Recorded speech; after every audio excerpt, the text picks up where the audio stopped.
welcome students to our new series, Hotline, where you ask the questions and we try to answer them. Hopefully that's what we're going to do tonight. So I'm excited about this new series as we jump in it.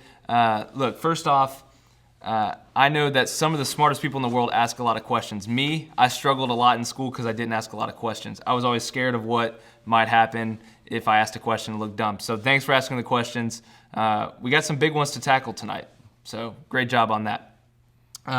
Daniel, what are we talking about tonight? What's like the big question that we're taking away for tonight? Yeah, so this is actually something that we got a lot of cards back asking this particular question, and it might seem like a super simple question, but I think it has a lot of things that we can talk about, and that is, what is the gospel?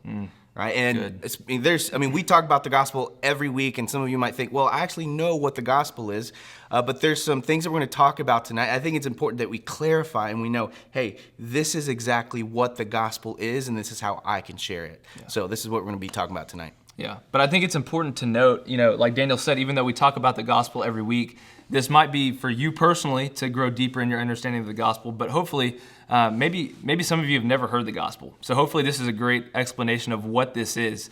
And maybe there's people in your life that have never heard of it either. So if you know it, you can leave here tonight having a better understanding and have a little bit more courage maybe to talk to those people in your life that don't know the gospel. So here's what I'm thinking about though. When I hear that question, like what's the gospel, I have to think about the idea of what does culture say the gospel is. And so one of my favorite shows right now is called The Good Place. If you've ever seen it, it's pretty simple. It has a very cultural spin on what heaven and hell looks like. And so the idea kind of promoted by that show and really culture as a whole is that we're born. We'll actually throw up a graphic right now just to help demonstrate this. So we're born, and then we live our whole life going up and down on a scale of good and bad. And so hopefully by the time we've finished our life and we die, we get to a place where we're judged. If we've done enough good things, then we get to go to this place called heaven. And if unfortunately you've done enough bad things, then you go to hell. And heaven is just kind of like this like nice, peaceful, tranquil place that like makes you happy forever. And hell is streets. Golden streets. And hell is just like this torture chamber that you're going to be in forever.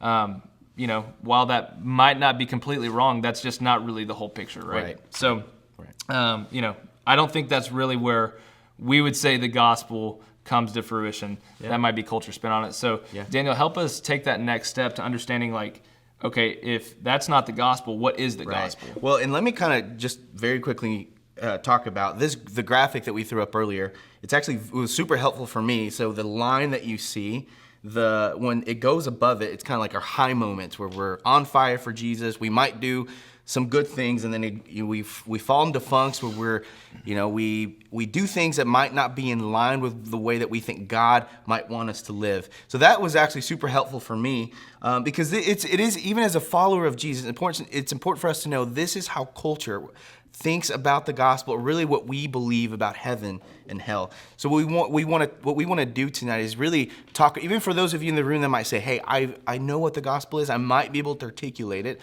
We want to give you two different tools that will help you kind of see and understand, and more importantly, share the gospel from two different perspectives. Yeah. And the first one, it is actually something that I recently learned the last couple of months.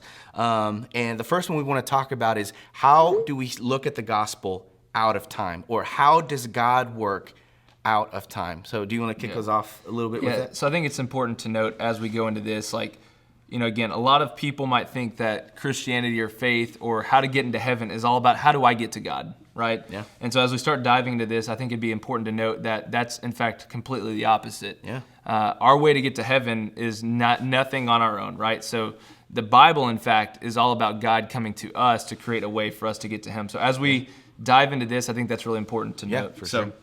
I think there's four elements of this that we'd say, the gospel is a broad thing that we're going to talk about. So if you're going to share with a friend about who Jesus is and who God is, like, it's completely overwhelming, and I get it. So you can, if you've been around church for a long time, or you might have heard this verse, John 3:16, for God so loved the world that He gave His one and only Son, that whoever believes in Him should have life, right? Yeah. And that's good, but in reality, is that enough to help people understand fully who God is and what He's done for us? And so we're going to take out 4 elements of the whole story of the Bible to help explain the gospel. So the first one is this, it's creation, right? So God created the world, man, animals, everything in it, and it was good, right? So that's Genesis, the very beginning of the Bible. And then what he does is he sets up a relationship between us and him as our creator. And it was perfect. It was a paradise that God created in order for us just to be with him forever, right? And so that is where our story starts, in creation. Yeah. So God, like Mason just said, God created everything to have this awesome relationship with him. Everything was supposed to point back to him. And then we get to our second point, literally just 3 chapters right after Genesis chapter 1. Didn't take long. It didn't take very long at all, which is something that we know as the fall. So Adam and Eve, the 2 first representatives of humanity who are walking in this close relationship with God, they turn inward, and God has given them certain guidelines to live into. He says, hey, if you want to walk with me, this is how you walk with me. And they've turned inward, and they completely chose creation, or they chose to find their joy in other things rather than finding those in God. And what that did is, what we see in the Bible is that it fractured not only our relationship with God, but it also did something to our nature, right? It completely turned us inward, and it kind of twisted the way that we view God and the way that we view ourselves. And really, the biggest thing about the fall we have to understand is that it was humanity choosing not to trust God's goodness and his wisdom, right? To know, hey, God gave us these things so that we can have flourishment and joy in life. Because at the end of the day, that's what we're trying to find when we sin, is we're trying to find joy in life in other things rather than choosing God's things. So that's the second one. Mason, what's the third thing that we come to? Yeah, so that's kind of a downer. I mean, yeah. and I think that's where a lot of us land, and we live for a long time, right? So we're if here today, all of us who were born, assuming that all of us have at some point been born, we are born into into that realm, what we call the fall, yeah. right? And so that's where we live, that's where we exist, and everyone who is outside of Christ lives in that realm, separated from God. Yeah. But God, in his goodness and his grace, he sends us an opportunity, provides a way for us to be made right back to him. Yeah. So, again, we talked about creation, fall, and now we're in this place called redemption. And so that's really the good news of Jesus, right? So remember I talked about how we're not chasing a way to get to God. God is actually creating a way to get to us. This is how he does it. So God creates a way through the perfect Son and sacrifice of Jesus. Jesus was born as a baby, born into that realm of the fall, but yet he was without sin, lived his whole life without sin. And ultimately, he would become the perfect sacrifice on my behalf and your behalf, so that through him, we can be made right back with God, just like we were at creation. And so Jesus, living his perfect life, created that way. Ultimately, he had to die for our sins. You know, the Old Testament points to Jesus. There's a lot of different ways in which God creates institutions for us to be made right back to him. Yeah. You know, there's big words like atonement and sacrifice. All of those things are ways that our sin is cleaned, right?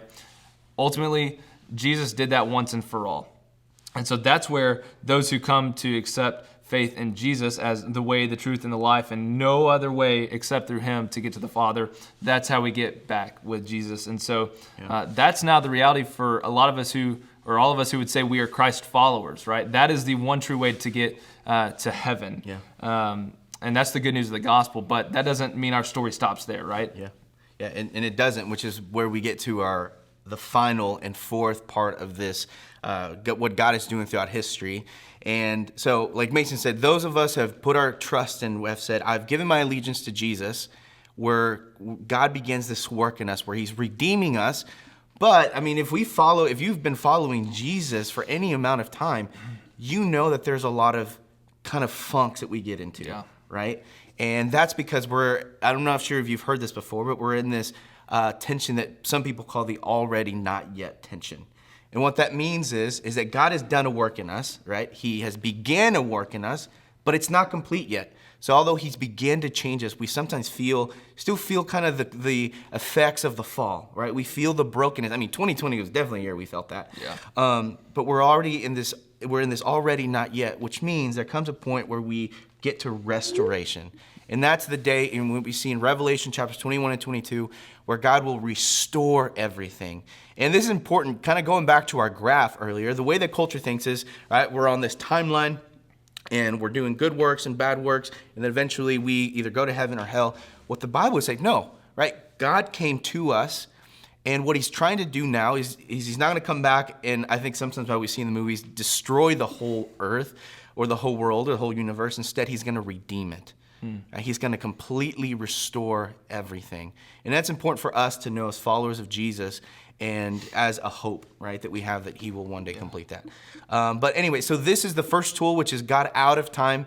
This is sort of this overarching, hey, God is doing this throughout history. But now we get to the second way, and this is actually a little bit more concise, but we kind of zoom in a little bit. You want to talk about that? Yeah.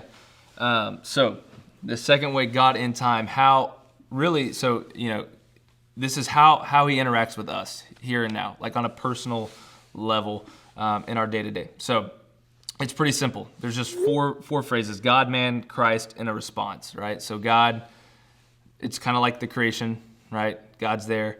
Man, that's the sin. And then Christ comes, and that's the redemption. And then the response is the restoration, or how do we respond in light of what Christ has done? And so this is one of those that if we dove really deep on that first element, the second one hopefully is one of those that you can just keep in your back pocket. That's kind of a quick response for who God is. God is holy, and he's just, and he's good. Man is sinful, and we're broken.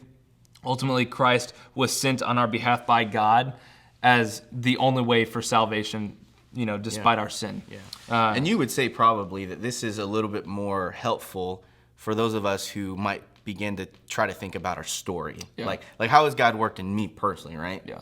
Yeah. Yeah. And ultimately, like you just said, like how has God worked in me? That's our response. And so, look, I just want to kind of call a timeout real quick.